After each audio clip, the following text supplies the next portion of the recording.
Volume 1 of Sandman. And the basic premise of the series starts off with this cult at the turn of the century.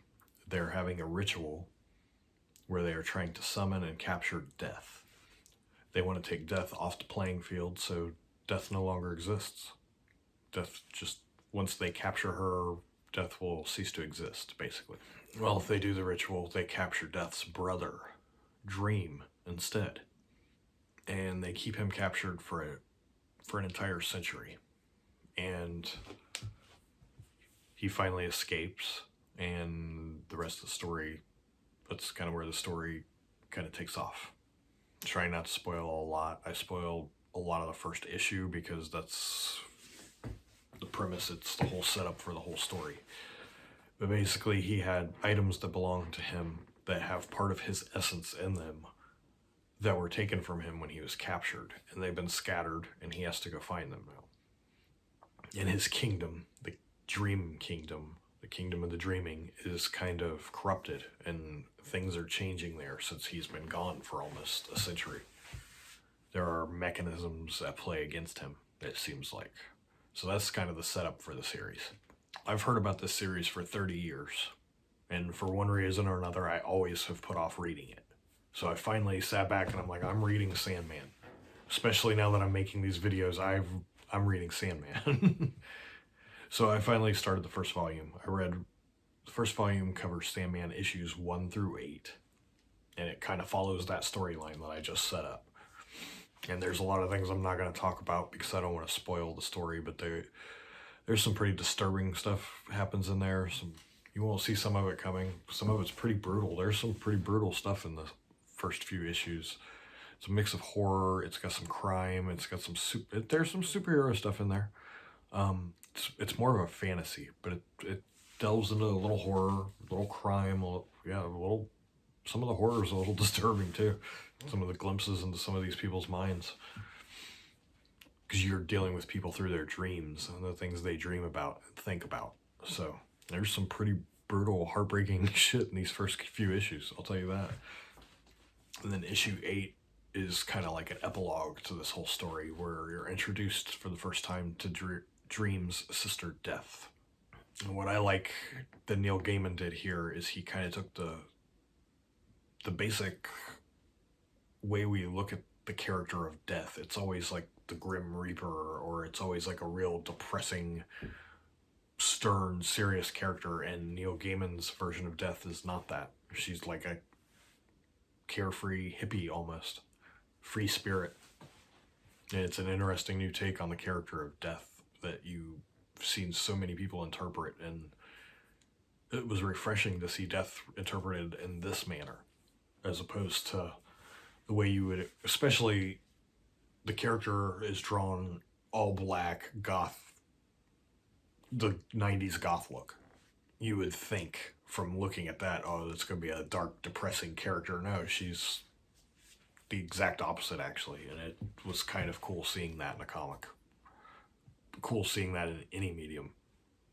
I think Neil Gaiman is trying to say Death is beautiful. Instead of making it dark and scary, Death is beautiful. Something that you want to embrace. And as her first story, that's kind of a theme. And that's where Sandman excels, is the themes. There's a lot of underlying context in all of these stories, and there's a lot of stuff down. If you want to dig beneath the surface and you really want to get at the meanings of some of this, there's some deep stuff in these first few issues. Neil Gaiman is saying a lot, but it's entertaining. There's a lot of nuance to these stories. It's not just a one and done little horror tale or a little morality tale like horror and fantasy comics have always been. They all have something to say, and each issue is almost a different story, a different self-contained story.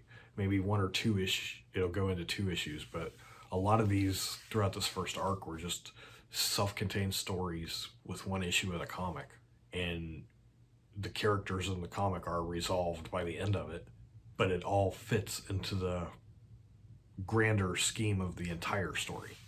There are a lot of individual small stories making up a big, large story, basically, is what Sandman is. You'll meet a character at the beginning of the issue, and by the end of the issue, their story arc's done. But you're seeing it through the eyes of Morpheus, the dream, the god of dreaming, the Sandman. You're kind of following along with him as he's encountering these people and their dreams, their lives, their nightmares. Did it live up to the hype of 30 years that I've been hearing hype for this comic? Yeah, it did. It really did. I was not disappointed. And I like I said, I've been hearing about this comic since I was 15. Not disappointed. Volume 2's already in my reading list. I haven't got to it yet, but I'm reading a lot of stuff. But basically, if you're a fan of comics, you should read Sandman. It's almost a no-brainer. If you like comics, you'll like Sandman. If you're a fan of Coraline, you'll probably like Sandman. Neil Gaiman's whole world.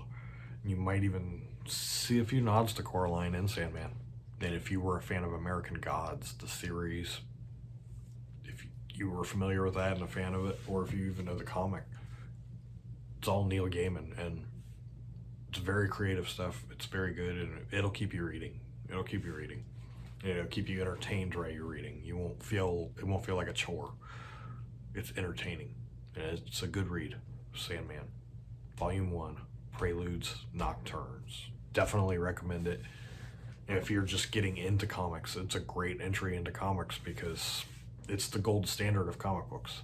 Sandman won the World Fantasy Award for Best Short Story, and people were mad that a comic book won that award. So mad, in fact, that the rules were changed so it could never happen again. And it's just a highly acclaimed comic. From every corner of the comic book field, you'll hear praise about Sandman. And if you're interested in comics, pick it up and read it, and you won't be disappointed. There's also a series coming to Netflix sometime soon. The trailer's out. I haven't seen a release date yet. They haven't officially put up a release date, but it's coming soon. The trailer's out. You can look up the trailer here on YouTube. And it might get you curious into reading the comic too, if you check out the trailer for Sandman. But even a slight interest in reading comics, start with Sandman. It's a great starting point, a great place to throw your hat and say, I'm going to read this series. 75 issues all the way through, and there's tons of collections out there, digital and trade paperback collections. It's never been easier to find, get, and read Sandman, and I highly recommend it.